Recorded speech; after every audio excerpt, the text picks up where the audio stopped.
Halo semua, perkenalkan nama saya Dina Lestari, mahasiswa dari Universitas Negeri Jakarta, Fakultas Ilmu Sosial, Program Studi Pendidikan Sosiologi. Pada kesempatan kali ini, saya akan mempresentasikan sebuah analisis menarik untuk memenuhi tugas ujian akhir semester saya dalam mata kuliah Sosiologi Kepemudaan. Topik yang akan saya bahas adalah Revenge Porn, mengeksplorasi intriknya dalam labirin media sosial dan identitas pemuda. Dalam video ini, kita akan menyelami lebih dalam fenomena revenge porn dan bagaimana fenomena ini mempengaruhi dinamika cinta, identitas, dan penggunaan media sosial, terutama di kalangan pemuda. Sebelum kita memulai analisisnya, saya ingin memberi sedikit latar belakang mengenai data yang saya gunakan. Data yang mendasari pembahasan ini diperoleh dari aplikasi Twitter yang menjadi alasan salah satu platform utama di mana kasus-kasus revenge porn sering kali muncul dan tersebar. Melalui pengamatan terhadap pola penyebaran, reaksi pengguna, dan diskusi publik di Twitter, kita dapat melihat bagaimana media sosial berperan dalam fenomena ini. Loh, udah mulai ternyata. Oke. Sebelumnya kita akan bahas tentang apa sih itu revenge porn. Revenge porn telah menjadi sebuah fenomena yang meresahkan di era digital, menyoroti kompleksitas hubungan antara cinta, identitas, dan penggunaan media sosial, terutama di kalangan pemuda. Fenomena ini yang melibatkan penyebaran konten intim tanpa izin dengan tujuan mempermalukan atau merusak reputasi korban telah mengubah landscape hubungan personal dan identitas sosial secara fundamental. Dalam analisis ini, kita akan menjajah fenomena revenge porn dari perspektif sosiologi kepemudaan dengan upaya untuk memahami dinamika yang terlibat dan implikasinya dalam konteks sosial yang lebih luas. Ketika kita melangkah ke dalam dunia revenge porn, kita menyaksikan sebuah cerminan dari pergeseran budaya yang lebih luas dalam interaksi manusia, di mana di tengah gemerlapnya media sosial, teknologi telah memberikan platform yang kuat bagi ekspresi diri dan interaksi sosial yang tidak terbatas. Namun di balik kilaunya tersembunyi resiko yang signifikan, salah satunya adalah penyalahgunaan teknologi untuk tujuan yang merusak. Fenomena revenge porn menyoroti kompleksitas dari hubungan antara teknologi dan kehidupan pemuda. Melalui platform media sosial, individu memiliki kemampuan untuk dengan cepat dan luas menyebarkan informasi pribadi, termasuk konten intim. Dalam kasus ini, media sosial berfungsi sebagai panggung tempat drama pribadi dipertontonkan dan privasi dikompromikan. Namun, dalam konteks revenge porn, panggung ini seringkali digunakan untuk memainkan peran yang jahat, dengan dampak yang merusak bagi korban yang menjadi bahan pertunjukan. Untuk memahami secara lebih dalam implikasi dari revenge porn, kita perlu melihat melalui lensa teori-teori sosiologi yang relevan, yaitu teori funksionalisme yang melihat masyarakat sebagai sebuah sistem yang saling terkait, memberi kita wawasan tentang bagaimana revenge porn bisa dianggap sebagai disfungsi dalam fungsi sosial yang seharusnya menjaga kohesi dan stabilitas. Namun, ketika hubungan pribadi diubah menjadi pertunjukan publik, keseimbangan sosial terganggu, menciptakan ketidakstabilan yang merugikan masyarakat secara keseluruhan. Lalu selanjutnya ada teori konflik, membantu kita memahami bagaimana revenge porn mencerminkan ketidaksetaraan dan perjuangan kekuasaan dalam hubungan sosial. Di balik tindakan balas dendam ini, seringkali terdapat dinamika dominasi di mana pelaku menggunakan konten intim sebagai alat untuk mendominasi dan mengendalikan korban. Dalam konteks ini, teknologi menjadi senjata yang digunakan untuk memperkuat ketimpangan kekuasaan yang ada. Lalu ada yang ketiga itu ada teori interaksi simbolik, membawa kita dalam dunia makna dan simbol dalam interaksi sosial. Dalam kasus revenge porn, media sosial menjadi arena di mana makna cinta, keintiman, dan privasi didefinisikan. Namun, ketika simbol-simbol ini dimanipulasi untuk mempermalukan dan merusak reputasi seseorang, jaringan makna sosial rusak dan individu menjadi terperangkap dalam narasi yang tidak mereka pilih. Selain itu, ada teori kepemudaan dari sosiolog seperti Erikson dan Pierre, membawa pemahaman yang lebih dalam tentang bagaimana revenge porn terkait dengan tahap perkembangan identitas dan modal sosial pemuda. Dalam pencarian identitas mereka, pemuda terkadang menggunakan teknologi untuk mengekspresikan diri mereka. Namun dalam kasus revenge porn, ekspresi tersebut bisa berubah menjadi alat yang merusak bagi mereka dan orang lain. Selain itu, modal sosial seperti reputasi dari pengaruh media sosial bisa menjadi sumber kekuatan atau kerentanan dalam konteks revenge porn. Dengan memahami fenomena revenge porn melalui lensa sosiologi kepemudaan, kita dapat mendapatkan wawasan yang lebih mendalam tentang kompleksitas dan implikasi sosial dari praktek ini. Dalam analisis selanjutnya, kita akan mengeksplorasi lebih jauh, yaitu tentang faktor penyebab, dinamika sosial, dampak, dan upaya penanggulangan fenomena ini, dengan harapan dapat memberikan kontribusi bagi upaya pencegahan dan pemulihan dalam masyarakat. Oke, selanjutnya itu kita akan membahas tentang faktor penyebab fenomena revenge porn. Yang pertama itu ada kemajuan teknologi dan media sosial. Perkembangan teknologi telah memudahkan penyebaran informasi secara cepat dan luas. Media sosial sebagai platform yang digunakan memungkinkan gambar atau video pribadi menyebar ke jutaan pengguna dalam waktu singkat. Teknologi yang seharusnya memfasilitasi komunikasi justru malah disalahgunakan untuk tujuan yang merugikan. Lalu yang kedua ada budaya patriarki dan objektifikasi seksual. Revenge porn seringkali dipicu oleh budaya patriarki yang masih kental, di mana perempuan seringkali dijadikan objek seksual. Hal ini tercermin dalam tindakan penyebaran konten intim sebagai bentuk kontrol atau balas dendam terhadap perempuan. Di bawah budaya patriarki, perempuan menjadi korban seringkali mendapatkan stigma negatif lebih besar daripada stigma untuk pelaku. Lalu yang ketiga ada masalah psikologis dan motif balas dendam.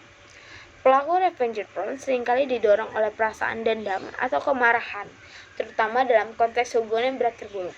Penyebaran konten intim menjadi alat untuk melukai atau mempermalukan mantan pasangan.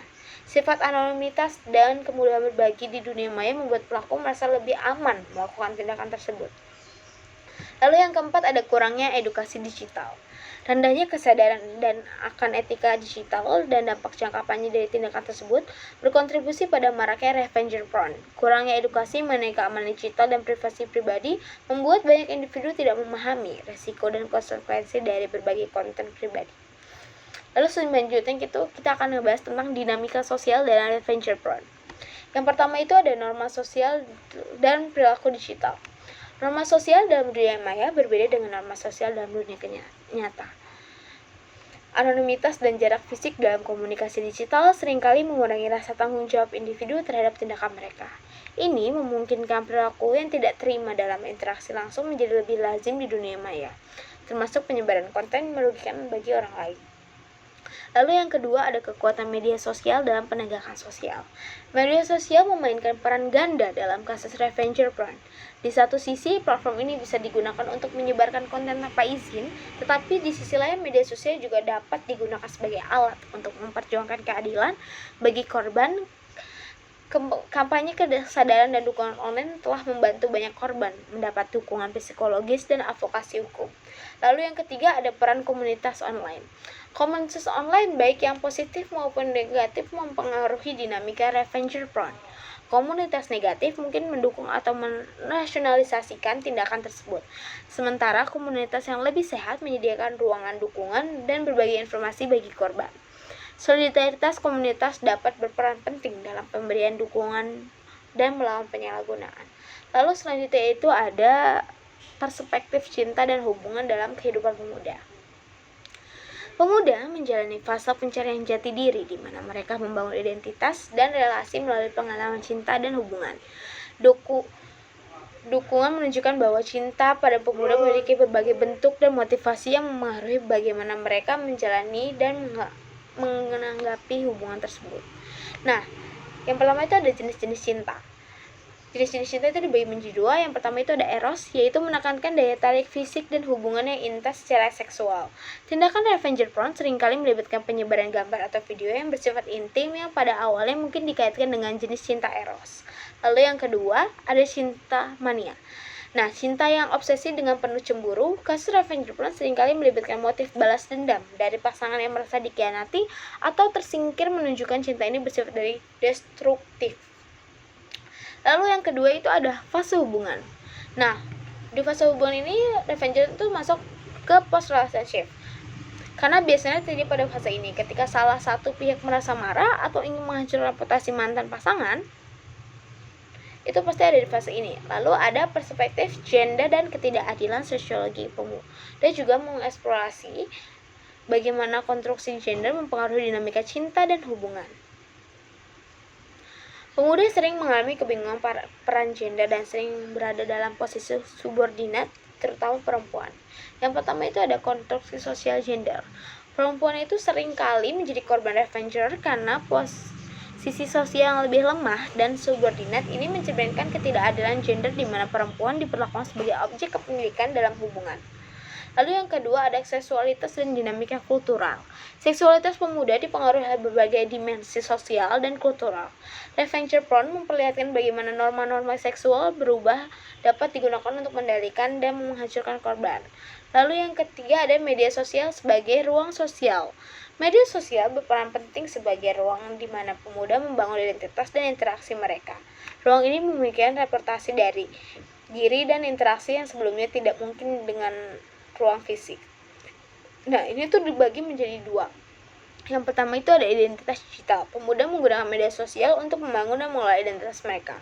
Penyebaran konten intim tanpa izin merusak identitas digital ini menyebabkan stigma sosial sulit dihapus. Lalu yang kedua ada interaksi simbolik. Media sosial memungkinkan interaksi simbolik di mana makna cinta, keintiman, privasi didefinisikan. Revenge porn memanipulasi simbol-simbol ini untuk mempermalukan korban di ruang publik virtual. Lalu ada dampak-dampak dari psikososial pada pemuda. Dampak revenge porn terhadap pemuda sangat signifikan, baik dari segi psikososial maupun identitas. Yang pertama itu ada kebingungan identitas. Pemuda yang menjadi korban mengalami krisis identitas dan tekanan psikososial yang besar. Mereka menghadapi tantangan dalam membangun kembali identitas dan reputasi mereka di lingkungan sosial yang telah rusak. Yang kedua ada kesehatan mental. Tekanan psikososial dari revenge porn dapat menyebabkan depresi, kecemasan, dan trauma. Korban seringkali merasa tidak berdaya dan mengalami kesulitan untuk kembali ke kehidupan sosial yang normal. Lalu di sini ada teori sosiologi tentang cinta dan revenge porn. Yang pertama itu kita pakai teori fungsionalisme. Nah, teori ini melihat masyarakat sebagai sistem yang terdiri dari bagian-bagian yang saling terkait, masing-masing berfungsi untuk menjaga keseimbangan dan stabilitas sistem secara keseluruhan. Dari perspektif fungsionalisme, cinta dan hubungan intim berfungsi untuk membangun ikatan sosial yang kuat dan stabil dalam masyarakat. Namun, ketika hubungan ini mengalami disfungsi seperti dalam kasus revenge porn, keseimbangan sosial terganggu. Revenge porn bisa dilihat sebagai kegagalan individu dalam menyesuaikan diri dengan norma-norma cinta dan kesetiaan yang seharusnya menjaga kohesi sosial. Hal ini menimbulkan ketidakseimbangan yang mengganggu stabilitas sosial terutama di kalangan pemuda. Lalu yang kedua ada teori konflik. Nah, teori konflik berfokus pada ketidaksetaraan dan perjuangan kekuasaan antara kelompok-kelompok dalam masyarakat. Ini sering berkaitan dengan dinamika kekuasaan, kontrol, dan dominasi. Revenge porn dapat dilihat sebagai alat kekuasaan yang digunakan oleh individu untuk mendominasi dan mengontrol orang lain, khususnya dalam konteks gender. Penyebaran konten intim tanpa izin adalah bentuk kontrol dan pemaksaan terhadap korban, yang seringkali lebih rentan terutama perempuan. Ini mencerminkan timbangan kekuasaan dalam hubungan personal di mana pelaku memanfaatkan teknologi untuk memaksakan kehendaknya dan merusak reputasi korban. Lalu yang ketiga ada teori interaksi simbolik. Nah, teori ini menekankan pentingnya simbol dan makna dalam interaksi sosial. Identitas dan hubungan dibentuk dan dipertahankan melalui interaksi simbolik dan interpretasi makna. Dalam konteks revenge porn, media sosial berfungsi sebagai arena di mana identitas dan reputasi sosial dibentuk dan dipertaruhkan. Tindakan penyebaran konten intim dapat dilihat sebagai manipulasi simbolis untuk menghancurkan identitas sosial dan reputasi korban. Makna cinta dan keintiman yang seharusnya privat dan berharga diputarbalikkan menjadi instrumen publik untuk mempermalukan dan merusak korban. Lalu ada teori sosiologi kepemudahan tentang revenge porn dari Erik Erikson dan yaitu tentang teori tahap perkembangan psikososial yang tadi. Nah, teori Erik Erikson ini mengidentifikasi 8 tahap perkembangan psikososial dengan fokus pada tahap identity versus role confession yang terjadi selama masa remaja dan pemuda. Pada tahap ini, individu berusaha menemukan jati diri dan tujuan hidup mereka. Dalam konteks revenge porn, banyak pelaku korban adalah pemuda yang berada pada tahap pencarian identitas. Pengalaman cinta dan keintiman menjadi bagian penting dari pencarian ini. Ketika hubungan berakhir buruk, pemuda yang belum matang emosional mungkin menggunakan revenge porn sebagai cara untuk mempertahankan atau memperbaiki identitas mereka yang terguncang. Tindakan tersebut menjadi ekspresi dari kebingungan peran dan identitas yang belum matang. Lalu ada Pierre Bourdieu, yaitu teorinya tentang habitus, modal, dan ruang sosial. Bourdieu berpendapat bahwa individu bertindak berdasarkan habitus, yaitu struktur internal yang terbentuk dari pengalaman, modal yaitu sumber daya seperti sosial, ekonomi, dan kultural, dan ruang sosial yaitu struktur yang menentukan posisi seseorang dalam masyarakat. Dalam konteks media sosial, habitus pemuda mencerminkan pemahaman mereka tentang cinta, keintiman, dan perilaku yang dapat diterima. Modal sosial yang dimiliki di ruang sosial virtual seperti pengikut dan pengaruh di media sosial dapat digunakan untuk memanipulasi persepsi orang lain. Pelaku revenge porn mungkin menggunakan modal sosial mereka untuk mempermalukan korban. Sementara korban mengalami kerugian modal sosial dan reputasi. Media sosial menjadi ruang di mana habitus dan modal ini dimainkan dan diperebutkan. Lalu ada apa sih dampak revenge porn itu?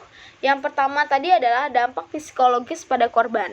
Korban revenge porn seringkali mengalami dampak psikologis yang serius, termasuk depresi kecemasan, gangguan stres pasca trauma atau PTSD, dan penurunan harga diri.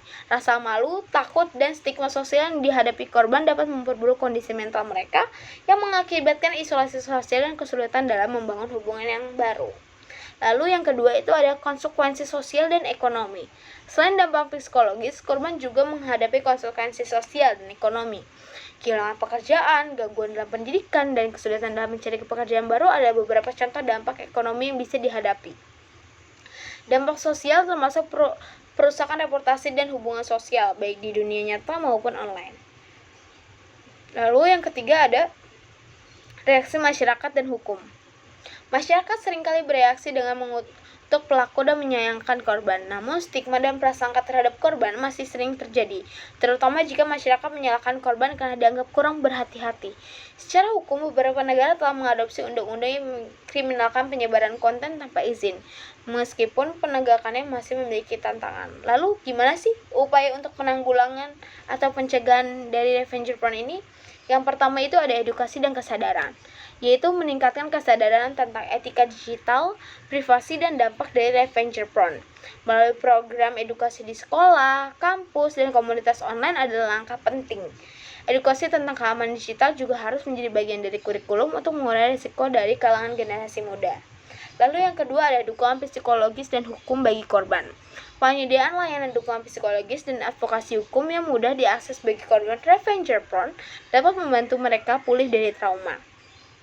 Dukungan ini bisa datang dari lembaga pemerintah, organisasi non-profit, dan komunitas online yang peduli. Lalu, yang ketiga ada regulasi dan penegakan hukum. Pembaruan regulasi yang lebih ketat dan penegakan hukum yang bersifat efektif adalah kunci untuk menekan kasus revenge porn. Undang-undang harus memberikan perlindungan yang jelas bagi korban dan hukuman yang sesuai bagi pelaku. Selain itu, platform media sosial perlu berkolaborasi dengan penegak hukum untuk mengidentifikasi atau menindak pelaku dengan cepat. Lalu yang keempat ada peran platform media sosial. Platform media sosial harus memiliki kebijakan yang tegas dan mekanisme pelaporan yang mudah dan diakses untuk menangani konten revenge porn. Mereka juga harus aktif dalam menghapus konten yang melanggar dan bekerja sama dengan pihak berwenang dalam penegakan hukum. Dalam era digital, semakin terkoneksi revenge porn telah muncul berbagai masalah yang meresahkan, mencerminkan pergeseran budaya dalam interaksi manusia, terutama di kalangan pemuda. Melalui analisis yang mendalam dari perspektif sosiologi kepemudaan, kita menemukan bahwa fenomena ini tidak hanya mencerminkan dinamika cinta, identitas, dan teknologi, tetapi juga menggambarkan ketidaksetaraan gender, konstruksi sosial, dan dampak psikososial yang serius bagi korban yang mengalaminya. Dari keseluruhan analisis ini, tergambarlah gambar mendalam tentang bagaimana revenge porn mempengaruhi berbagai aspek kehidupan pemuda, melalui dari pencarian identitas hingga dampak sosial dan psikologis. Pemahaman ini memberikan landasan yang kokoh bagi upaya pencegahan dan penanggulangan fenomena ini di masyarakat. Dalam menghadapi tantangan ini, pendekatan holistik diperlukan, melibatkan edukasi, kesadaran, dukungan psikologis, hukum yang ketat, dan kerjasama antara platform media sosial, lembaga pemerintah, organisasi masyarakat, dan individu. Hanya dengan upaya bersama, kita dapat menciptakan lingkungan online yang lebih aman dan menghormati privasi serta martabat setiap individu, terutama di kalangan pemuda. Dengan demikian, melalui pemahaman yang lebih dalam tentang revenge porn dan implikasinya dalam konteks sosial yang lebih luas, kita dapat membangun masyarakat yang lebih sadar, inklusif, dan berempati, di mana setiap individu dapat menjalani kehidupan digital yang sehat dan bermartabat. Mungkin sekian presentasi dari saya, kurang lebihnya mohon maaf.